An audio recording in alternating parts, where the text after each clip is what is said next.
West Virginia legends. Sports figures through time that have put the state of West Virginia on the national sports scene. From winning championships to coaching the best athletes. These are our West Virginia sports legends. And our West Virginia sports legend this week is Chad Pennington. Spent his college career at Marshall University. Led Marshall to their first bowl win ever in '98. He finished his four-year career at Marshall 47-7, winning a national championship, a MAC championship, and 2 Motor City Bowls. 115 career touchdown passes, finished the '99 season 13-0 and ranked 10th in the nation. First-round draft pick in 2000 by the New York Jets, spent 8 seasons as quarterback with the Jets, endured some injuries throughout those seasons, came back to play with Miami, gave them a little spark in '08, making it through the first round of playoffs and winning Comeback Player of the Year award, is now a free agent and working for Fox Sports as an analyst while recovering from an ACL injury. So Chad Pennington is on here. How you doing, Chad? I'm doing great. How are you doing? I'm great. So first off, $1 million question. How's rehab going? Slow and methodical. And, right now I'm just trying to figure out what I want to do and got a lot of interest on the line as far as mainly my family and making the right decision for my family and my 3 boys and my wife. And so just trying to sift through a lot of emotions and figure out what I want to do.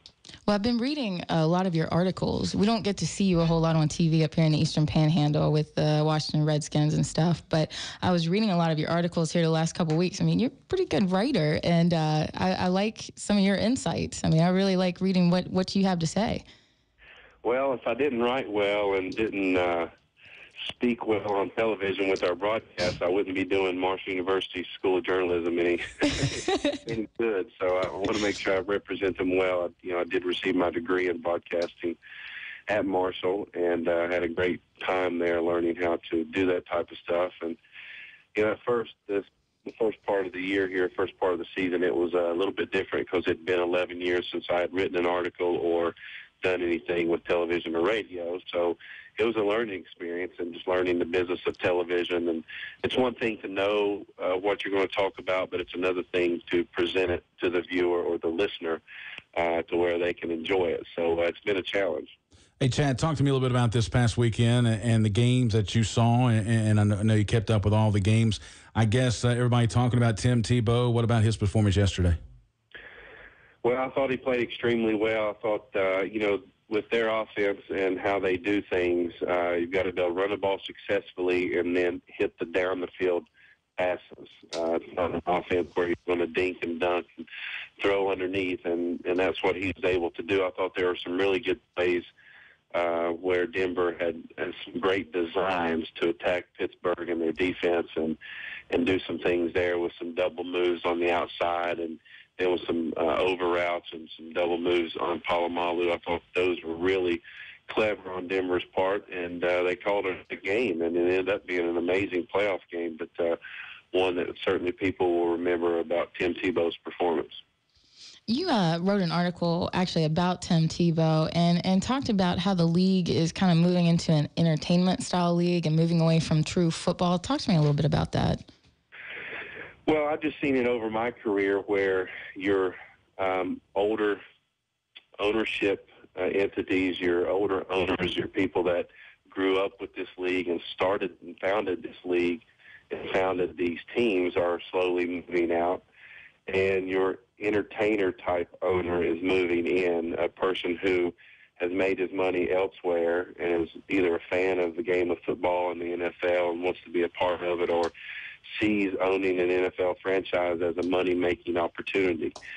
So with that in mind, the directions and the thought processes of these organizations are a little bit different. And you're seeing decisions being made to put fans in the stands and not necessarily decisions being made what's best for your football program and your football team. And it's just a fine line, a balancing act of trying to do what's best for the organization as well as your football team and trying to balance that. I've seen that happen down here in Miami. I've seen it happen in New York and across the league as well. So it's just one of those things that's a reality.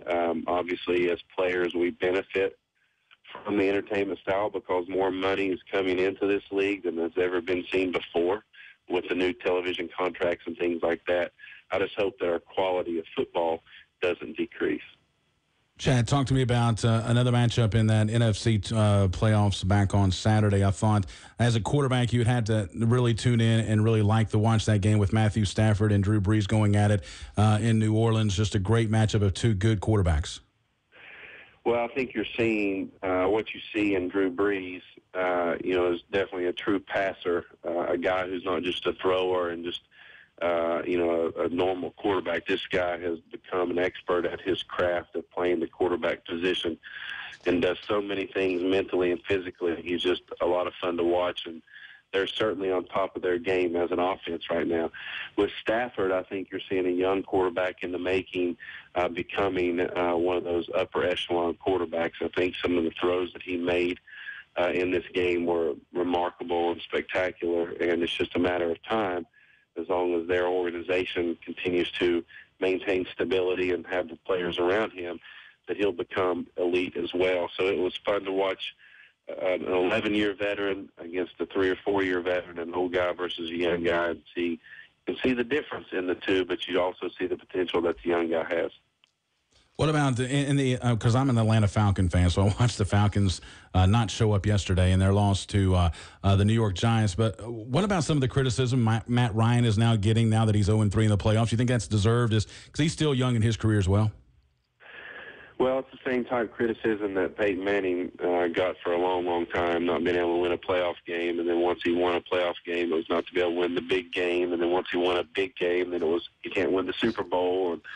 And so it's just part of playing quarterback in the NFL, and it goes on and on. But I think what Matt has done there is quite remarkable.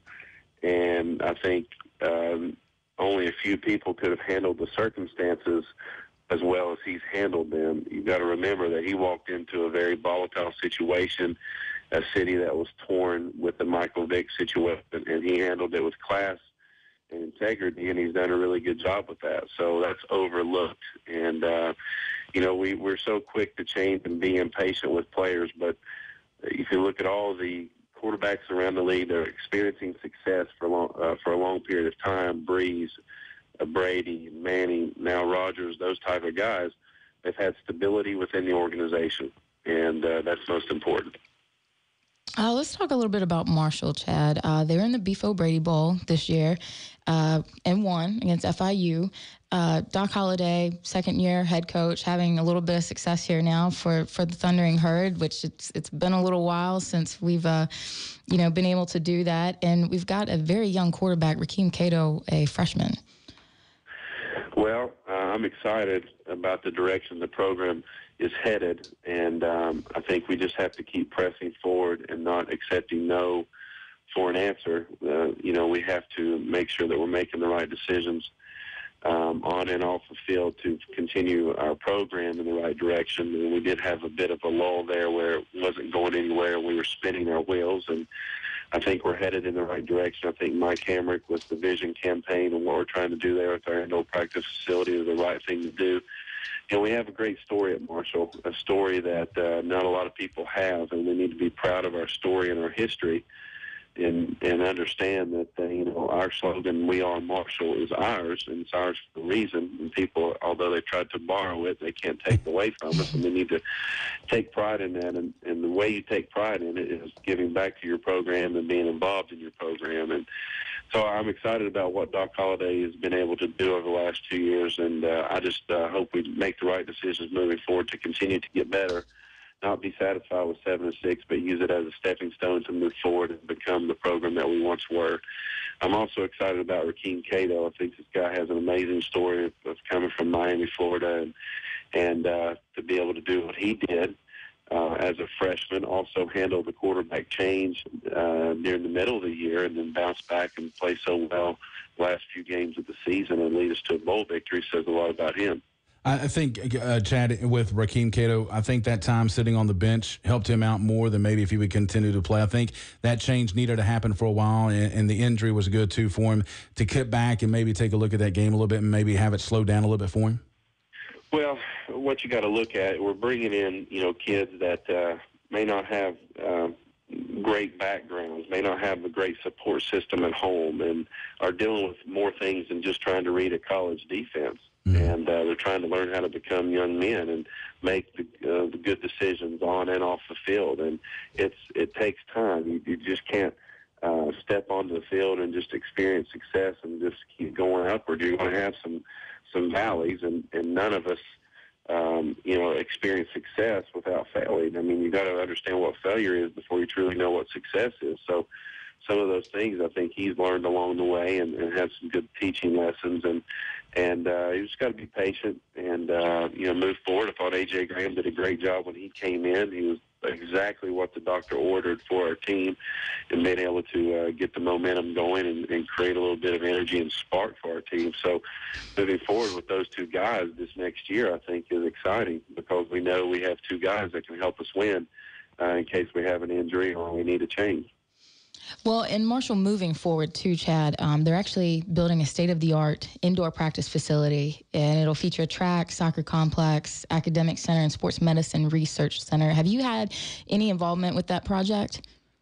Yeah, I'm actually the co-chair of the project. Mike D'Antoni and myself, we are the co-chairman of the project. We've been out fundraising, and I'm also a part of the donation process myself. So I'm really excited about it because it's a facility that is multi-purpose, and it fits our niche as a university, and it's going to accommodate more than just one sport within our athletic department. And there's going to be a number of student athletes that are able to access this facility, which is awesome. And, I just want to not give the same opportunity I had to another student athlete. I want to give a better opportunity. And I think that's what these student athletes deserve, is an even better opportunity than what I had as a student athlete. And my experience at Marshall was phenomenal. So that's what I'm really excited about, is trying just to create opportunity and give these student athletes a platform to be successful. Hey, Chad, where's some information that folks can get on that? If there's somebody listening here in the Panhandle that it's associated with Marshall or wants to help out with that foundation, how can they do that? You can do it through the Big Green Scholarship Foundation. That's the best way to go on the Marshall website, either or the herdzone.com, and click on Big Green Scholarship Foundation. And they may even have some links on there with the Vision campaign. But that will definitely give you the information to be able to make a call and talk to a guy like John Sutherland or anyone in the athletic department. John Sutherland is the head of the Big Green Scholarship Foundation. They'll be able to give you information on where we are with the project, where we're going, how much money we need to raise. It is a $30 million campaign, and we're about halfway there, so we're excited about that. But and it's got all kinds of different facets to it, with an academic center. Also has a sports medicine research facility that goes with it, where there'll be a lot of research done in there, as well as the indoor practice facility, the soccer stadium, the indoor track. There's all kinds of components to it, and so we're really excited about it.